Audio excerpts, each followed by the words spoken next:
All right, good morning. Welcome back here to Trader Minute. Great to have you aboard. Market's been ticking here for about an hour, and interesting overnight activity. Fairly flat. In terms of the market this morning, and we'll go take a look at that here in a moment. But let's start with the challenge. We have Procter and Gamble, J.P. Morgan on the board here. So let's get the option values in here. 365 and 330.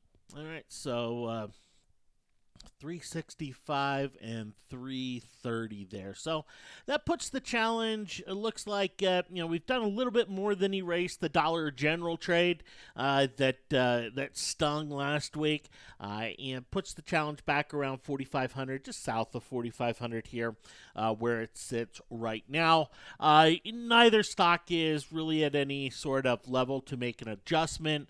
The profit level is 129.33 on Procter and Gamble, and we're sitting at 127.60. So we're still looking for about a $1.70 move here on Procter and Gamble. And then when it comes to J.P. Morgan, we're looking at 140.88. So that is that's up here near or breaking the highs from earlier this year. But would be nice to see it get there sooner than later. But it's often rolling here.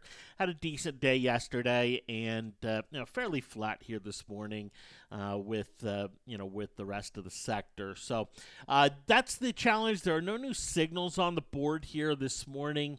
If we look at the crossover action that's out there, on the upside we have Caterpillar, FedEx, FXI, AT&T, Visa, and U.S. Steel. The only one with any chance of triggering is AT&T. The others, they've simply dipped too much to create a trigger, and they're well below things like the 20-day moving average, Stoke 39.1, well below 50. So, while Caterpillar, this image of Caterpillar has been very bullish over the last year when we've seen this in Caterpillar, we have tended to see the stock go higher and higher by a lot. It is not a signal, kind of the way it settles out. And then AT&T, the one that could be a signal today, you'll notice, it's breaking the 20. It's Stoke 39.1 is above 50. The consolidation risk component on it right at this moment is fairly elevated, but we could see that change by this afternoon. AT&T's been in a nice consolidation for about 6 months here since the activist investor announcement, and the stock's up about $1 since then, but has been consolidating in that range over this time. Will it ultimately break out? We'll see there. So, not making any changes. I'll keep the cash that I have, hold on to J.P. Morgan and to Procter and Gamble here, and see what the day brings. We do come up on the time stops on them tomorrow afternoon, so if the options are red, we do have to take those here tomorrow afternoon. If they're green, we'll be able to hold them over the weekend, should they not hit their price targets by then. Now, last night we saw S&P futures climb and push on higher as it was announced by China that they were going to cut in half some of the tariffs on U.S. goods, and it created this little uptick wave right here in the market. Now, what's really interesting is if I back things out, right? If I just back this out to let's go, does 30-minute chart? Yeah, 30-minute chart gets us there, right? The initial big, coronavirus drop came right back here. And that news pushed the markets above those pre-coronavirus highs. Now the market's pulled back and is testing that level right now. Look, if it breaks it, I don't think that's anything overly bearish. If it holds it, I don't think that's anything story changing. But overall, it's been a very nice push back higher. We didn't get quite the rebound enough to get comfortable short. Never really saw any real put signals that were tradable, for good reason. But overall, the market rally is rallying on solid foundations that we have talked about so far this week.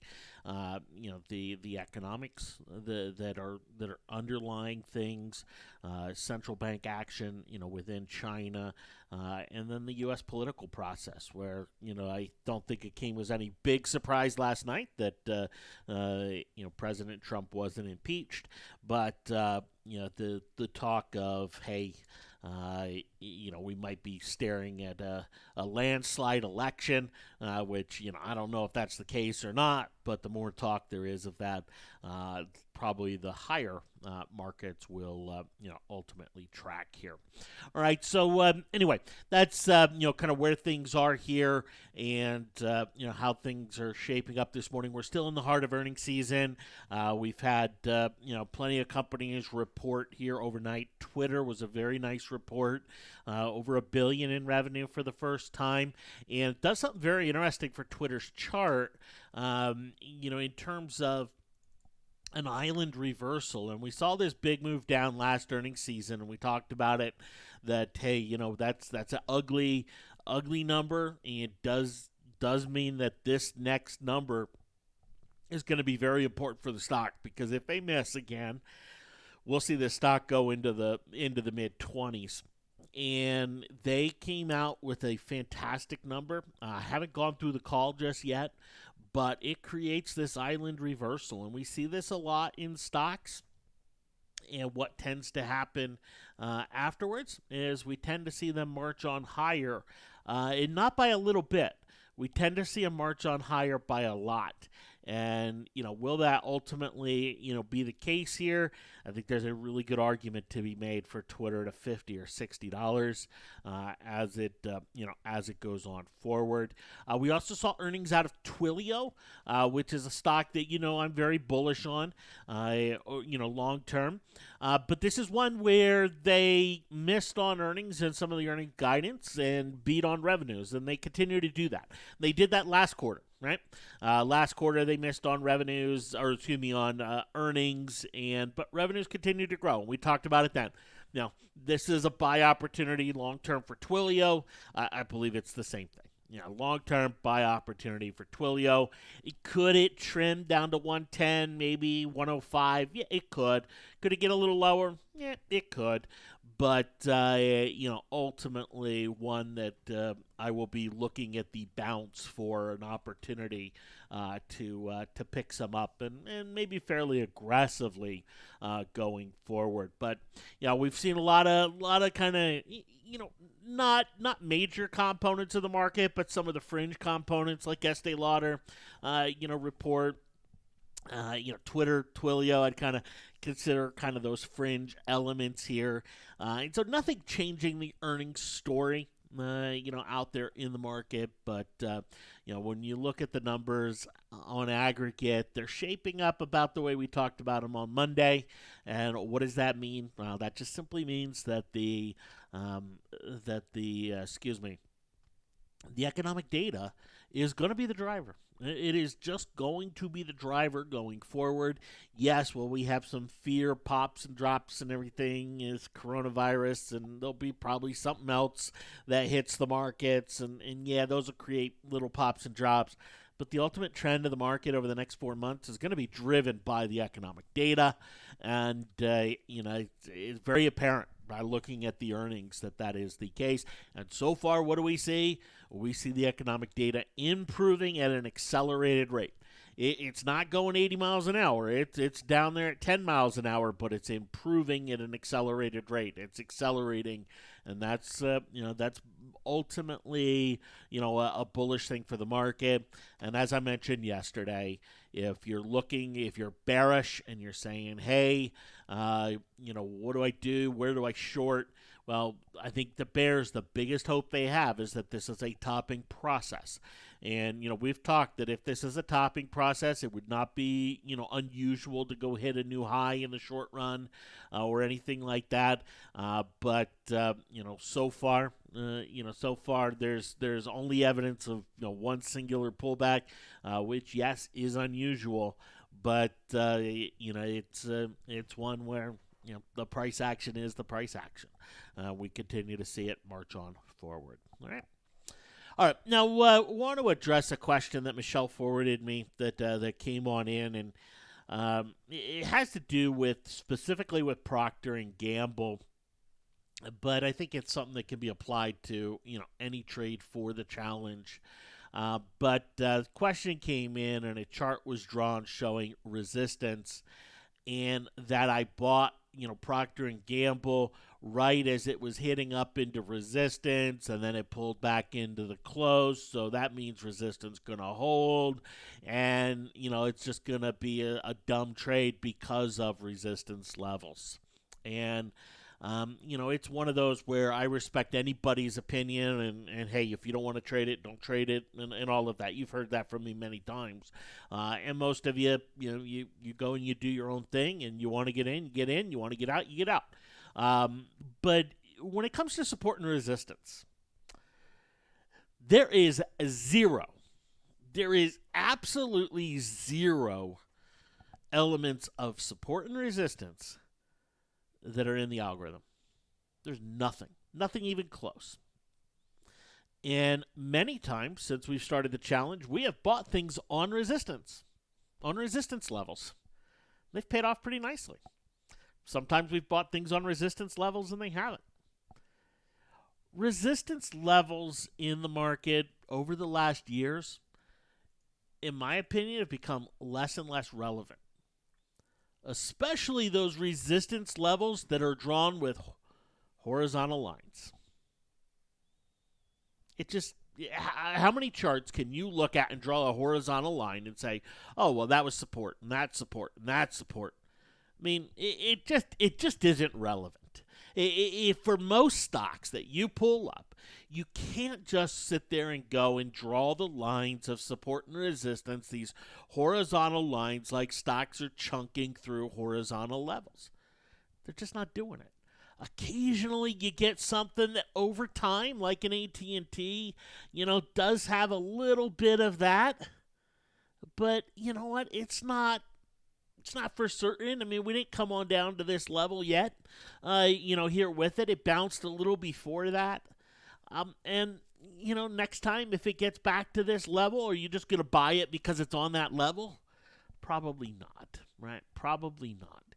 It is one where horizontal levels of support and resistance are not in the algorithm because they simply are valueless. You cannot draw support and resistance levels on a chart, on a daily chart, and get anything that's more than 50-50. Right? You can't get odds in your favor one way or the other on a consistent basis. Because sometimes, they break on down. Sometimes they bounce on up. And in hindsight, you can see that, this one had a bunch that happened. But in real time, you start looking at the numbers. You start looking at how it happens. Even on the breakouts, here we go with a breakout. Oh, okay, if you're an option trader, you're kind of hosed. Right? So there are zero elements of support and resistance that are in the challenge algorithm. It doesn't mean that support and resistance don't matter, right? But horizontal lines of support and resistance where we're looking at, it's been bumping up against this level now for a bunch of time. Those just simply don't matter at all, because what the challenge is looking for is trend. And you know what, a lot of the best trends happen on breaks of some resistance, and so there's just zero value in having any sort of resistance parameter or support parameter in the challenge algorithm. Now, if you're looking at support and resistance and saying, well, you know what, fine, Jeff, you say horizontal lines, they don't make that big of a difference. You're not going to get the odds in your favor. Where do you get the odds in your favor? What are you looking for? Well, when looking at support and resistance, volumes tell you, right? Volumes are the key. And they tell you the areas where investors have been interested or where maybe the story has shifted a little bit. Do they give hard, fast levels? No, not always. Not always. In fact, I'd say less than most of the time. Do they do that? You go and you take a look at something like an IBM, right? and you say, well, support resistance levels, where are they? What are they? Well, okay. Good luck, right? Here we are. We have a resistance level right down here, or excuse me, a support level right down here. Next time we come on down, bounces off the 200-day moving average. Okay, you know what? That can be support sometimes. Then it goes and breaks it. It must be going down. Up, no, up it goes, right? Up, breaks the 200 again. Here we have some big volume, right? Here we have some monster volume come in. That did act as a little bit of support, didn't it? Right? It acted as a little support there. Then we had this kind of monster volume right here on earnings. Then, it just blew right on through it all. Another monster volume on some news of CEO change, which is incredibly bullish. We talked about it on that day. And we've talked about, IBM being one of the top performing Dow stocks this year, and I still stand by that. And I still think IBM has a ways to go higher. The news that came in was news I wasn't expecting, that only, firms the bull's case. But, even these volumes, can you take these volumes and make much of a support resistance case? No, you can't, because what happened with the news right here last week? The story on IBM changed. And when the stories change, old support and resistances go away. If the story hasn't changed, yeah, they matter, right? But the story changes. Ford, the story changes, right? The story changed. The story on Ford is different than what it was back here in October. So am I going to trust this as a support level? No. Ultimately, could it bounce off this level? It sure could. But when it comes to support and resistance, when the story changes, a lot of the past price action becomes less relevant. And, for that reason and the fact that there is no real probability going in your favor by even marking support and resistance levels, it's not added. It's not included to the challenge algorithm, and it won't be, right? It was, when building the challenge algorithm, it was one of the first things that was very easy to discredit and say, yeah, there's no value in bringing any support and resistance to the table, in even trying to do that.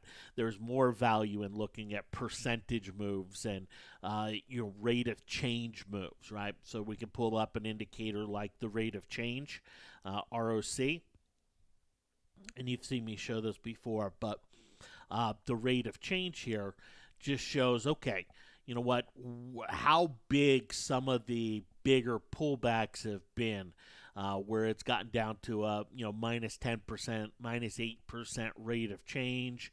And sometimes we've seen a bounce at those levels when we've hit the rate of change levels of a rally of about 5 to 7%. That's when we've seen the stock pull on back. So I'd much rather use a rate of change as a marker of support and resistance levels than just horizontal imaginary lines drawn on a chart. Because let's face it, and technicians know this, market technicians know this, chartists know this.